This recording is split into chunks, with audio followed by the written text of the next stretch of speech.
Gold news চেষ্টা করেছে প্রত্যেকদিন ঘটে যাওয়া ঘটনাকে আপনাদের সামনে সঠিকভাবে তুলে ধরার চেষ্টা করেছে, সেই সমস্ত ঘটনাকে নিরপেক্ষভাবে বিশ্লেষণ করতে।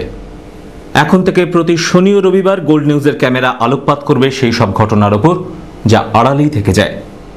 আমাদের প্রচেষ্টা থাকবে সেই সব ঘটনাকে তুলে ধরার, আর সেই প্রচেষ্টা তখনই সার্থক হবে যদি তার জনচেতনা জাগাতে পারে।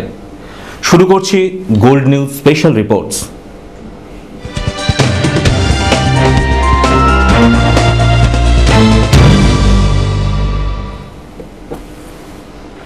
কলমের শক্তি তরোয়ালের থেকে বেশি, এই মন্ত্রই তিনি বিশ্বাস করেছেন আজীবন।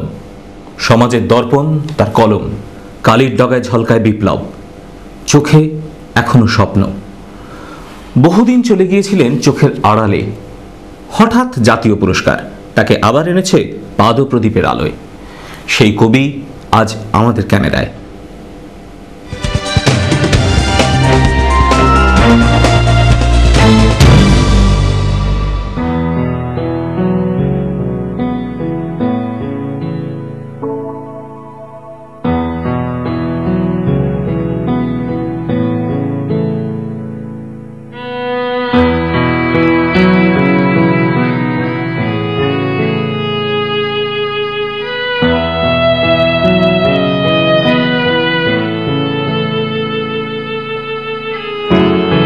মানুষের কথা বলে যান তিনি কোনো প্রত্যাশা না রেখেই।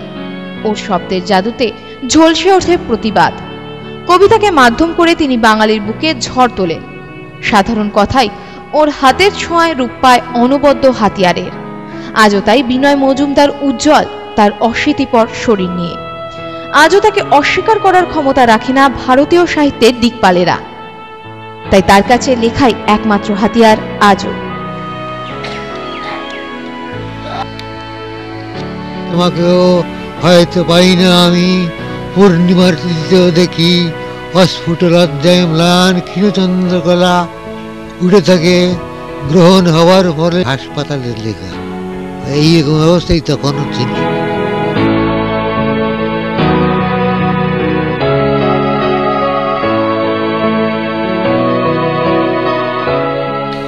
যেসব বাংলা কবিতা লেখা হয়েছে 60 দশক পর হইতাম, 60 দশকে কজন কবি আছে সেসব হিসেব করা হয়নি।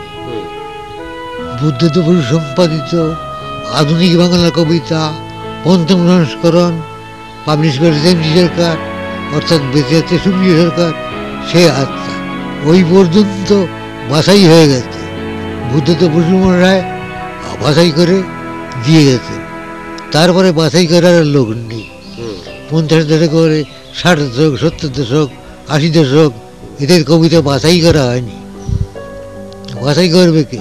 সুনীল গঙ্গোপাধ্যায় যদি পারত, সুনীল গঙ্গোপাধ্যায় কিন্তু হতে হয়তো, কিন্তু সুনীল গঙ্গোপাধ্যায় বাছাই তো করছে না, বাছাই করার লোকই নেই।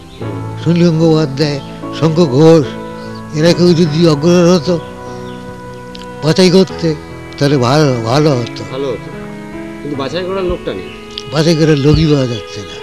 দেশের কবির সম্মান তাকে দিয়েছে সাহিত্যের উপদেষ্টারা। তিনি আজ ভূষিত হয়েছেন সাহিত্য একাডেমি সম্মানে। দেরি করে পাওয়া এই স্বীকৃতি, তাতেও কোনো হেলদোল নেই মাটির কাছে থাকা এই কবির।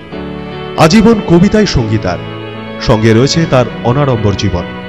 কবিতায় তোলা ঝড়ের আঁচ পাওয়া যায় না তার রোজকার সাধারণ নিয়মের মধ্যে। আপাত নিরীহ ও শান্ত এই প্রৌঢ়ের লেখা যে এখনো আমাদের সাহিত্য মহলের সুনজরে আছে, তাতে বোধহয় উনি নিজেই অবাক। সেই বিস্ময় কাটাতেই তিনি বলেন, লিখব, আরো লিখব, আরো লিখতে চাই। তাই বলে কবিতা লেখা বন্ধ করতে দেবে না, এই কি করে হয়? কবিতা লেখা শেষ পর্যন্ত আমি আমি বলে দিয়েছি, অনেকেই লিখে নিয়ে গেছে।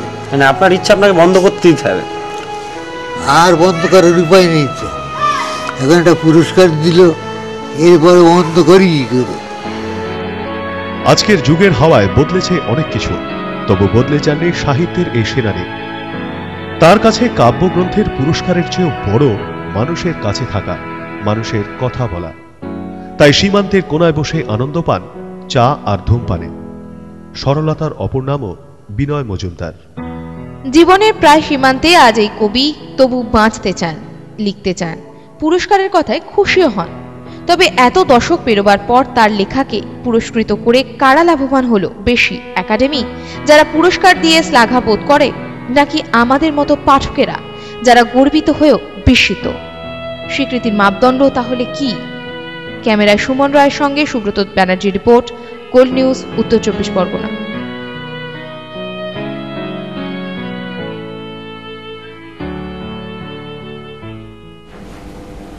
এখন নেব একটা ছোট্ট বিজ্ঞাপনের বিরতি, সঙ্গে থাকুন।